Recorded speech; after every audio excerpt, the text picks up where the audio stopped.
Gofur, Adi Restiadi, Agi Febrian, Alvina Damayanti, dan Angga Rudiansyah. Oke, selanjutnya yaitu pengenalan Bootstrap. Bootstrap adalah framework open source khusus front-end yang awalnya dibuat oleh Mark Otto dan Jacob Kernstern untuk mempermudah dan mempercepat pengembangan web di front-end. Bootstrap memiliki jenis HTML dan template desain berbasis CSS untuk berbagai fungsi dan komponen seperti navigasi, sistem grid, carousel gambar, dan button. Jadi untuk file utama Bootstrap ini terbagi menjadi 3 bagian. Untuk yang pertama Bootstrap CSS, yang kedua Bootstrap JS, yang ketiga Live Icon. Untuk yang pertama Bootstrap CSS ini adalah yang digunakan untuk mengatur layout website HTML yang dapat digunakan dengan mudah dan cepat. Terus untuk yang keduanya Bootstrap JS. Bootstrap JS ini adalah Bootstrap yang dilengkapi dengan adanya JavaScript yang dapat sesuai dengan struktur dari bahasa pemrograman JavaScript standar.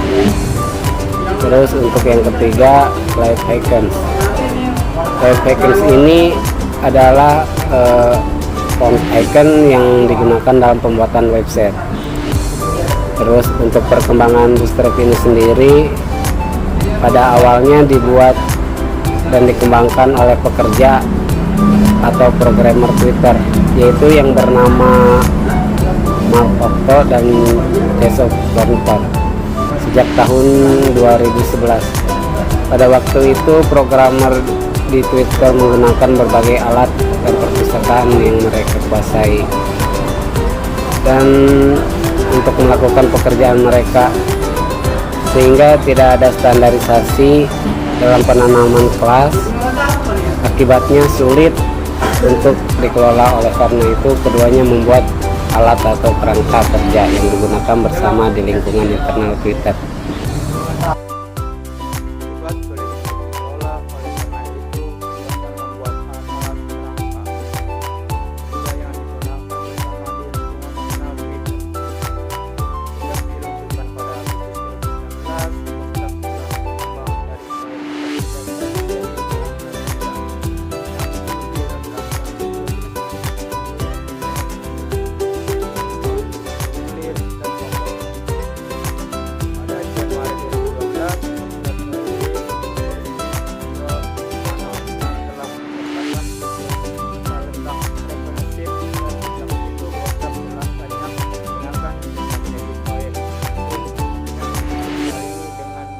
hingga 2020 kali.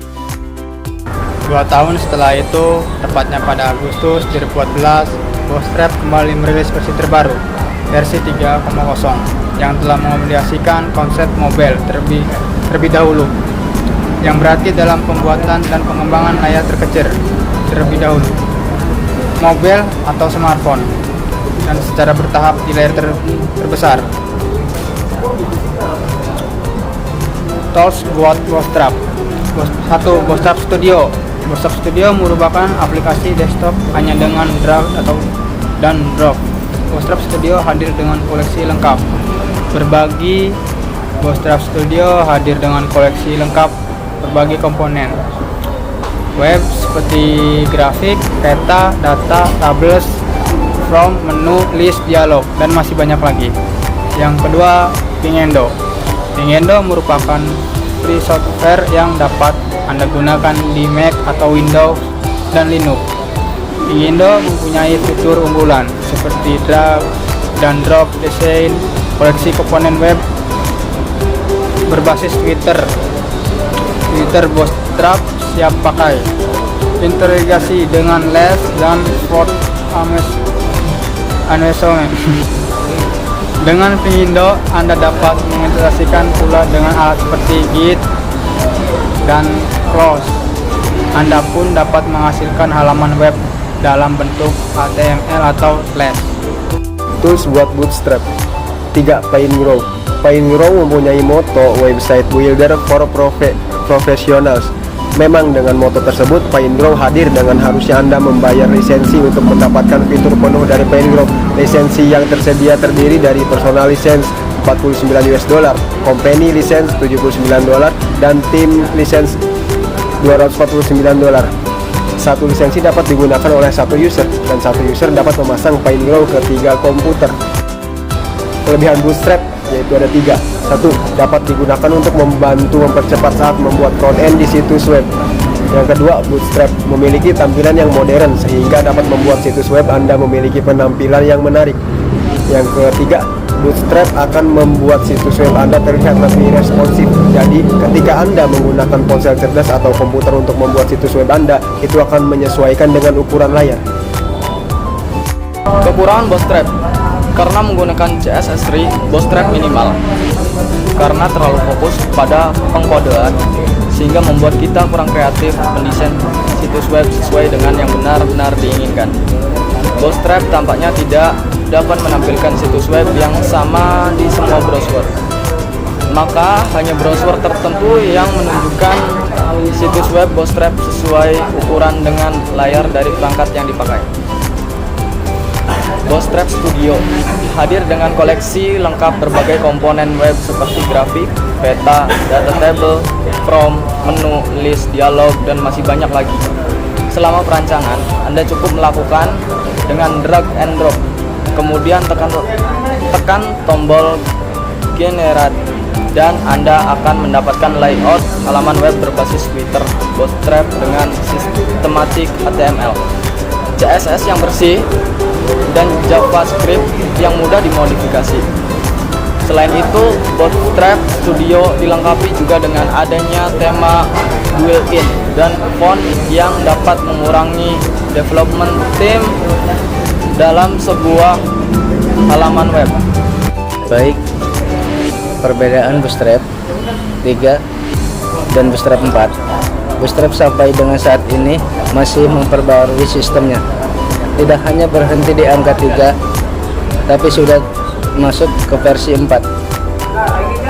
Pada versi 4 ini ada beberapa pembaruan lebih banyak berhubungan dengan tema.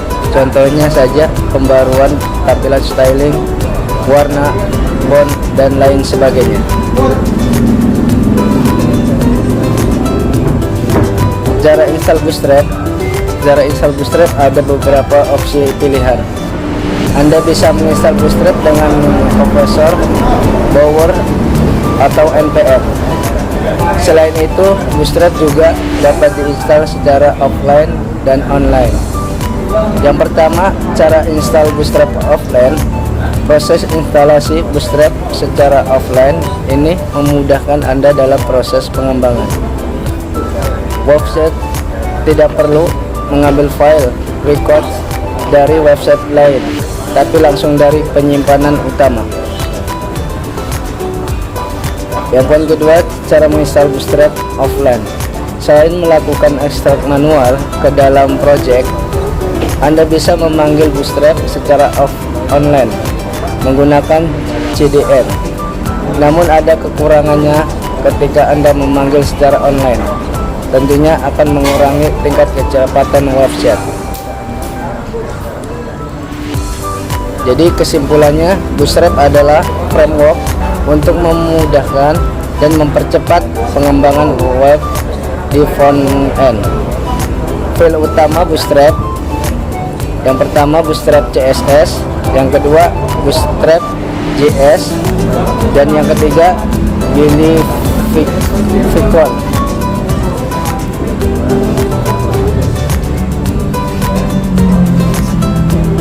Cukup sekian materi dari kelompok kami. Kurang lebihnya mohon maaf bila ada kekurangannya. Wabillahi taufiq wal hidayah. Wassalamualaikum warahmatullahi wabarakatuh.